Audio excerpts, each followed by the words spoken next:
Hi there, and welcome to the Celeb Tea, the downfall of Lynne Curtin, from glamour to heartbreak. It's almost surreal to imagine a family caught between glittering appearances and devastating reality. A mother obsessed with youth, a daughter desperate for structure, and a household quietly crumbling under the weight of denial. What began as a glamorous television debut for Lynne Curtin on The Real Housewives of Orange County soon spiraled into one of the franchise's most tragic cautionary tales.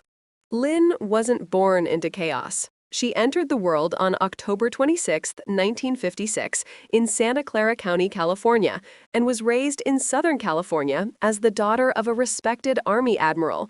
Her early life promised stability and class, the kind of upbringing many would envy.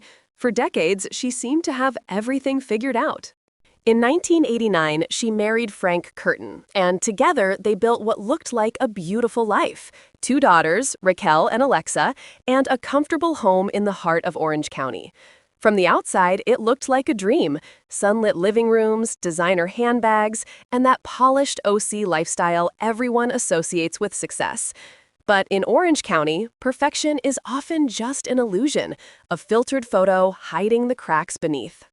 Behind the curtains of Lynne's seemingly perfect world were growing debts, family dysfunction, and emotional neglect that would soon spill into public view. When Lynne joined The Real Housewives of Orange County in Season 4, 2009, she was 51 years old, a woman fighting the natural process of aging like it was a personal enemy. Every fine line felt like a betrayal, every wrinkle an insult.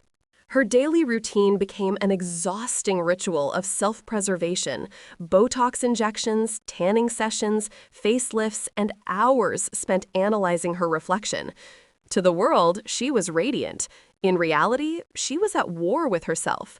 Her obsession with beauty wasn't harmless vanity, it became the center of her universe. While she fixated on looking younger, her teenage daughters were spiraling out of control, drinking underage, and begging for the guidance their mother was too distracted to give. Even her fellow housewives noticed.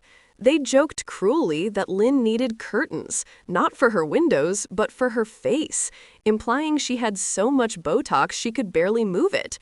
The joke wasn't just mean, it was prophetic.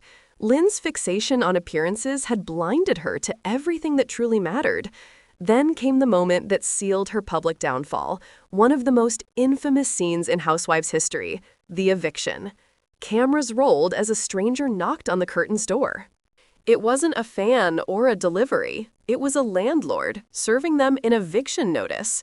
Their rent hadn't been paid, and their picture-perfect life came crashing down. Lynne's shock seemed genuine, but the reality was brutal. Frank had been hiding their financial problems for years, and Lynne had been too wrapped up in her own reflection to notice. This wasn't even their first eviction. Records later revealed it was at least their 4th. Each time, they'd move into another rented home, pretending things were fine, but the truth was catching up to them. A few weeks after the infamous eviction, they leased another property for $2,595 a month and, again, failed to pay. Their financial collapse wasn't a secret anymore. It was broadcast to millions. What once seemed like a glamorous family suddenly looked like a textbook example of denial. Still, Lynne refused to face reality. Instead of cutting expenses or seeking counseling for her troubled daughters, she turned to surgery. In one of the show's most controversial storylines, Lynne not only underwent a facelift and neck lift, but also gifted her 19-year-old daughter, Raquel, a nose job, all while their family was being evicted. It was a surreal moment, a mother and daughter bonding not through healing, but through cosmetic surgery. Lynne genuinely believed she was doing something good, calling it a confidence boost. But what she was really doing was passing down her own insecurities, teaching her daughter that beauty was the solution to pain and that a surgeon's scalpel could fix what love and stability could not. Things only got darker from there. Lynne's daughters were falling apart emotionally. They drank, rebelled, and lashed out. In one heartbreaking scene, Raquel looks her mother in the eye and says, "Mom, I need you to give me rules. I need an order. I'm scared." It was a cry for help, one Lynne ignored. Instead, she brushed it off with nervous laughter and another cocktail in hand, acting as if her daughter's plea was nothing more than teenage drama. The show tried to frame it as reality TV chaos, but viewers saw the truth. Behind the fake tans and designer purses was a family slowly collapsing, a mother who mistook permissiveness for love, and daughters who just wanted a parent. Lynne prided herself on being the cool mom, but in trying to be their friend, she failed to be their guide. Even her castmates, known for their own drama, began to worry. Gretchen Rossi, one of the few who genuinely tried to help, voiced her concern repeatedly. She told Lynne that her daughters were in danger, that the constant partying and lack of structure were destroying them. But Lynne took it as an insult instead of a warning. To her, Gretchen was overstepping. To the audience, Gretchen was the only one seeing clearly. By the time the 5th season rolled around, Lynne's priorities were completely upside down. Her husband's contracting business had collapsed after the housing market crash, leaving them with over $1 million in debt. Legal notices piled up, rent went unpaid, yet Lynne kept pretending everything was fine, because facing the truth meant admitting failure. The aftermath of illusion. As the Curtin family's financial and emotional chaos deepened, Lynne continued to live in denial.